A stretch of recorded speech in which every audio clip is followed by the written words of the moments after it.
Let's take a look at the pairwise comparison, or Copeland's method, of counting votes. Once again, we have a preference schedule. For example, 14 people voted, with A in first choice, D their second choice, C their third choice, and B their fourth choice.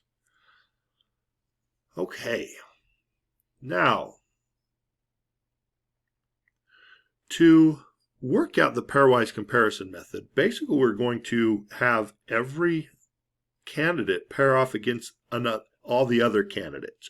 So let me demonstrate for a moment. If we have A, B, C, and D candidates, and we wanted to look at pairing them off, A would have to be paired with B, C, and D. That's 3 comparisons. B, we wouldn't have B compared to A because we've already done that one, but we still need to do B and C and B and D. So we need to do B and C and B and D. C has already been paired with A and B, so we wouldn't have to do those again, but C hasn't been compared with D yet, hasn't been paired off. So we would also need to pair C and D. So as you can see on the left, I've already written down the AB pairing, that's this one, the AC pairing, the AD pairing, the BC pairing, the BD pairing, and you can't see it on the screen, but there's also the CD pairing below that. So there are a total of 3 blue ones, 2 red ones, 1 black one. That's 1, 2, 3, 4, 5, 6 pairs. So what we can see is with 4 candidates, A, B, and C, and D, there's actually 6 comparisons. So a little diagram like this can help to determine how many. You don't really have that many more candidates in this class, so this type of diagram should be sufficient, although you can also pick out patterns if you look. So how are these pairwise comparisons done? What we want to look at is for A and B. A and B, I only want to tunnel vision to the A's and the B's. There they are. Don't look at anything else when you're comparing A and B. And this method does not account for first choice, second choice, etc. It just accounts for who is on top. So if I wanted to look at the A on top only on these 14 votes. Why I have A first is in my comparison I wrote A first. And let me see, VS for versus. B, all the rest. 13, 10, 17. That's 30. Wait, that's 10 with a 40. So when we compare A and B, we see that only 14 people have A compared a higher choice than B. The other 40 people have B being a higher choice than A. Even if they're not first choice, they're a higher choice.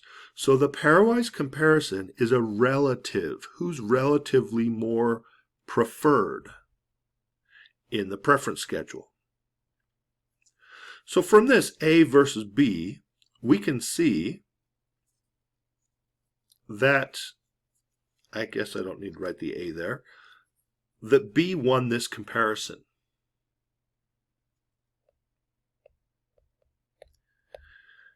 Now, in the pairwise comparison method, every comparison gets 1 point.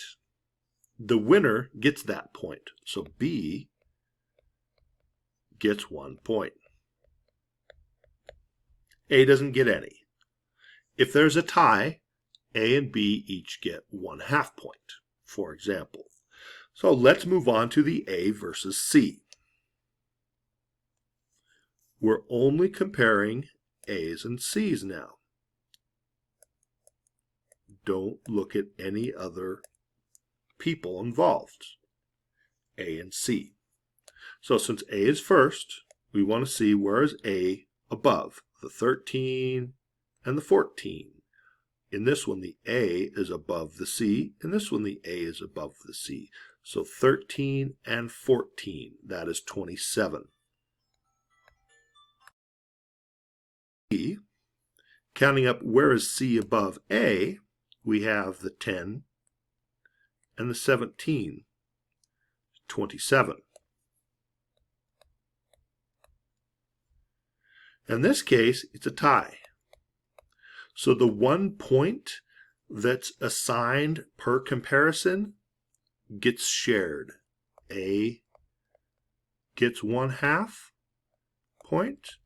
C gets 1/2 point. So no matter which comparison you're doing, there's only a maximum of 1 point that's assigned. It's to the winner or 1/2 point each. Okay, A versus D. Again, we only look at A and D now. So I can see that A is on top for these 13, these 17, and these 14. 13, 17, and 14. That's 30, 44. A gets 44 votes. Now let me demonstrate another way to get the other one if you'd like. If you add up all the total number of votes, 10, 20, 30, 40, 54, 54, you could just take like 54 minus the 44 that we just found for A. The remaining votes would be for the other candidate. Of course, we can just look at them. D is on top right there. 10 votes. So you could choose to find the maximum number of votes and subtract to get this. You get the first, find the second, get the first, find the second, etc. Or you could use this to verify, make sure your votes add up to 54 so you know that you've accounted for everyone that voted. A definitely won this battle. So A gets the point.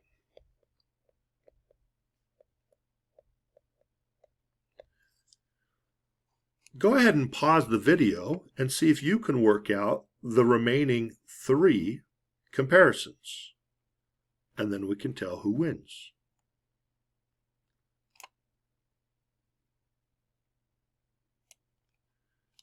Okay, so for B versus C, you should get 23 versus 31. C wins. C gets 1 point. B versus D, 30 versus 24. B wins. B gets 1 point. And C versus D, 17 versus 37. D wins. D gets 1 point. Now we can total these up. So I am looking for A. A there and there. A gets 1 and 1/2 point.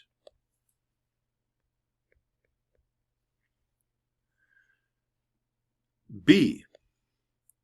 B is there and there. B gets 2 points total. C, 1/2 and 1. C gets 1 and 1/2 point. And D,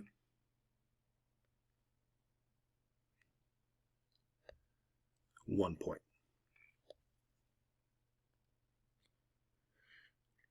Under pairwise comparison, or the Copeland's method, the winner is candidate with the most points. That is candidate B. You want to check. Recall that we worked out that there are 6, 1, 2, 3, 4, 5, 6 total comparisons. So there are 6 points. Make sure that these last numbers, 1.5. 1.5 is 3, 4, 5, 6. They're all 6 points are accounted for. No more, no less. It's a nice way to verify your work. All right. This is Copeland's method, or the pairwise comparison method. I hope this makes sense.